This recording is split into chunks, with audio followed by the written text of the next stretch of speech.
So there is a conversation that happens once in a while, especially between the men of the conversation, about the preaching rotation, and when you're talking to somebody who's preached or somebody who doesn't want to preach for whatever reason, and you always say, it's nerve-wracking getting up there. It kind of makes you nervous, and that's true. And I was sitting over there, and my heart was kind of racing, and I was out of breath. And I realized it's not because I'm nervous. This is actually relaxing. Chasing those kids around. Man. So today's lesson goes along with the dedication that is coming up. And it is not just my kids, at least last time I talked to the elders, that are invited for this dedication. If you have children that you would like to dedicate, at the end of service, come on forward. There's enough hands for everybody to put on everybody. And we will dedicate your children, dedicate yourselves, dedicate ourselves to your children. This lesson, a couple weeks ago, Mike had a really good lesson. Last week, Wade had a really good lesson. And this lesson kind of falls in line with both of those.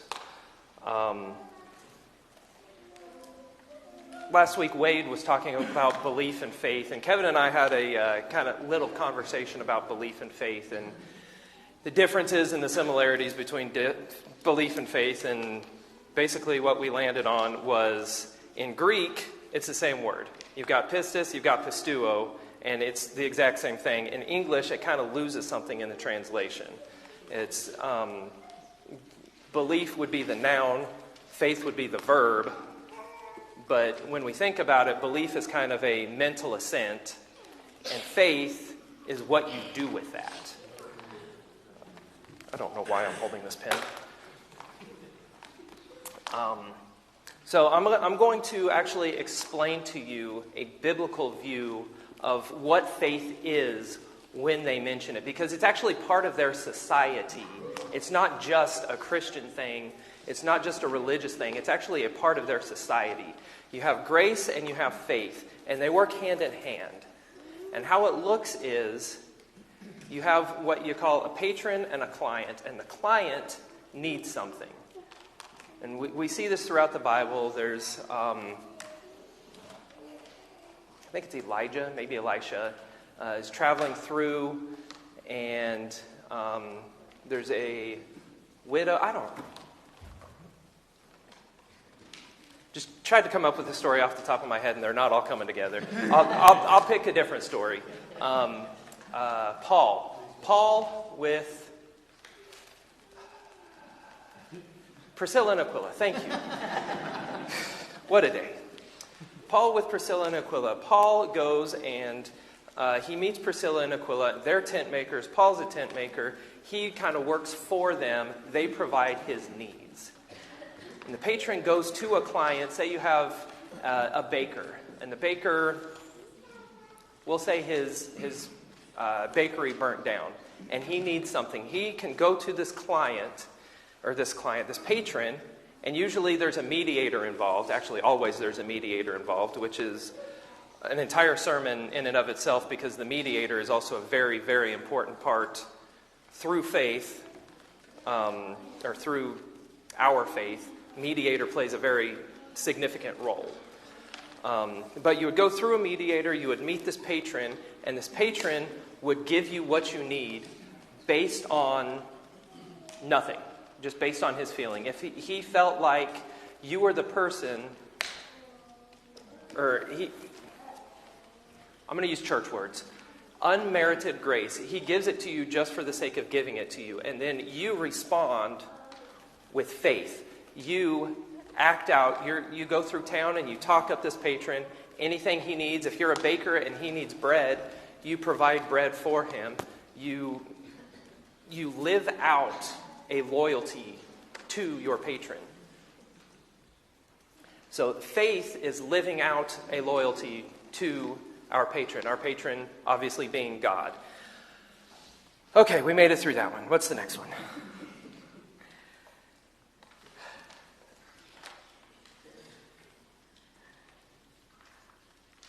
I'm trying to do too much off the top of my head, and it's not working out. Okay. Belief and faith, grace and faith. John chapter 20. I'm going to read verses 24 through 31, which Wade covered in his sermon last week. It's about Thomas, and we are going to talk about the faith of Thomas. So the resurrection of Jesus has already happened, and the Marys, the women, go to the tomb. They see that the tomb is empty. They go to Peter and John and say, they've moved Jesus' body. And Peter and John go out. They see that Jesus is missing, and they don't know what they've done with Jesus' body. Jesus appears. He appears to the apostles. Thomas isn't there. Jesus appears to the apostles, and they see him, and they're able to touch him, and that's spelled out in the Scripture. And all Thomas says, sometimes we give, doubting Thomas, we give him a bad rap. But all he says is, you guys got to see him, you guys got to touch him. I'm not going to believe this until I see him and touch him. He was just killed. He was just beaten, bloodied, and then killed horribly. This goes against reality. Why would I believe this? So I'm going to start in verse 24. But Thomas, who was called the twin, incidentally, Uriah's middle name is Thomas. I call him Didymus sometimes. It's fun. But Thomas, who was called the twin, one of the 12, was not with them when Jesus came. So the other disciples told him, "We have seen the Lord." But he said to them, "Unless I see the mark of the nails in his hands and put my fingers in the marks of the nails and my hand in his side, I will not believe." A week later, his disciples were again in the house, and Thomas was with them. Although the doors were shut, Jesus came and stood among them and said, "Peace be with you." Then he said to Thomas, "Put your finger here and see my hands. Reach your hand in and put it in my side. Do not doubt, but believe." Thomas answered him, "My Lord and my God." Jesus said to him, "Have you believed because you have seen me? Blessed are those who have not seen and yet have come to believe." Now Jesus did many other signs in the presence of his disciples, which are not written in this book, but these are written so that you may come to believe, and that you may come to believe that Jesus is the Messiah, the Son of God, and through believing you may have life in his name. This seems like a beautiful place to end the Gospel of John, but we have one more chapter, and it's actually a beautiful chapter of reconciliation between Peter and Jesus after Peter denies Jesus. It's absolutely beautiful. But this would be such a logical place to end it because of the faith of Thomas. And Jesus praises the faith of Thomas after he sees him. But in the same breath, he says, your faith needs to go beyond what you can see and touch. And then John wraps up and says, this is written, even though you haven't seen this, so that you may believe beyond what you can see and touch. That's the kind of faith we are called to.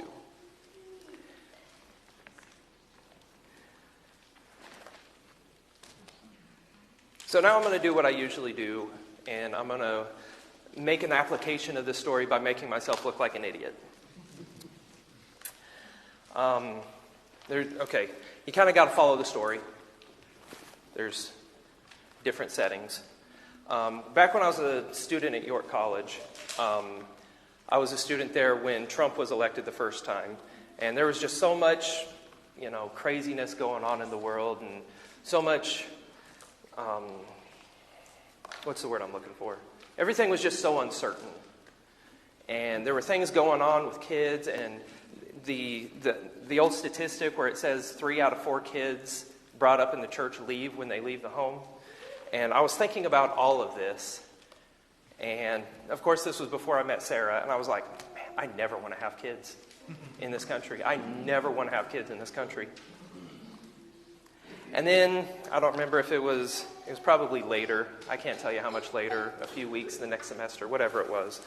And I can't even tell you what I was working on at the time, if it was for an assignment or if it was just my mind going off like it does.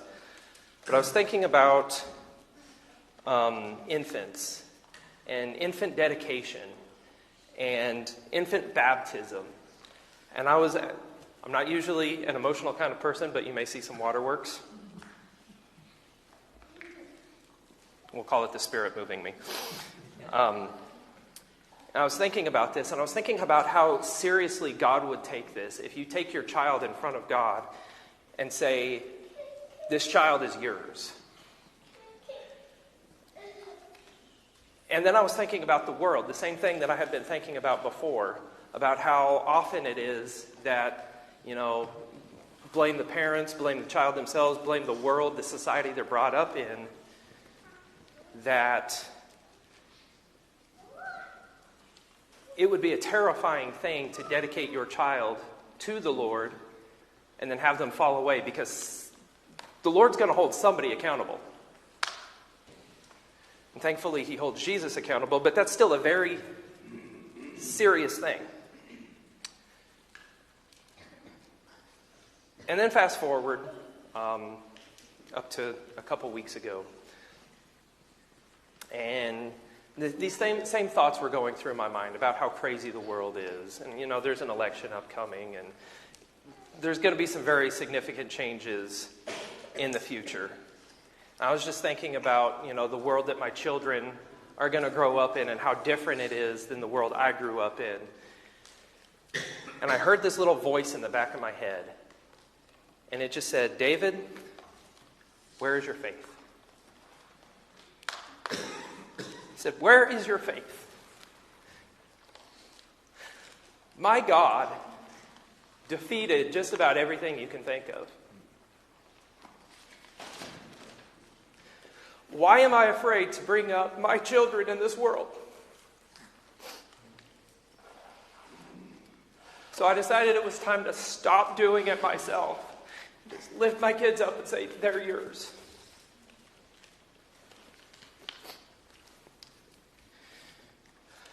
I'm losing my place. There is literally nothing in this world. No teacher in a school. No Satan himself. If God is on my team, if I am on God's team, there is nothing in this world that can keep my children away from him if I am doing my part.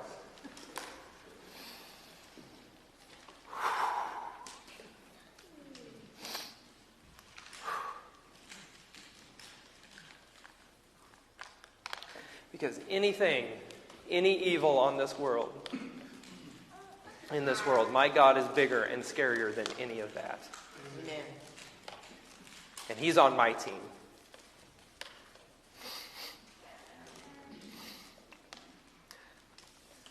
So I decided it was time to dedicate my kids. And it was time to just stop, relying on my strength. Because I can't do this alone. It takes God and it takes a church family.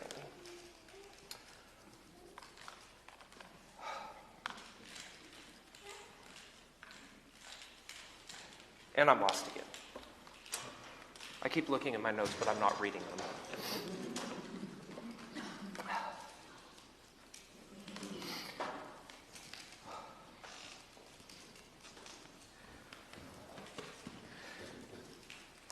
If God is willing to come down, Jesus, in the form of Jesus,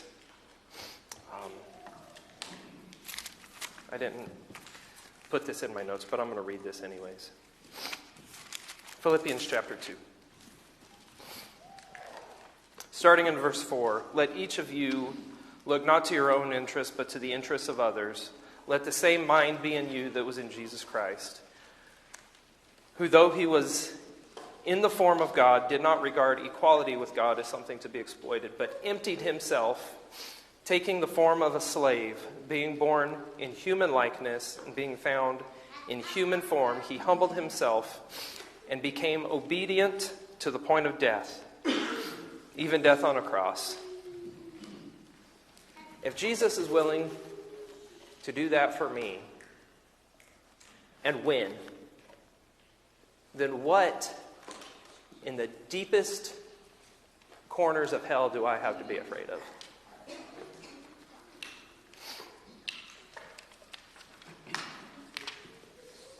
And Jesus did this for each and every one of you too. And if you haven't placed faith in him yet, why not now? Because there's an invitation for you to put your faith in him right now. And live the rest of your life with a God who is willing to do that for you, for me, for your children, for my children.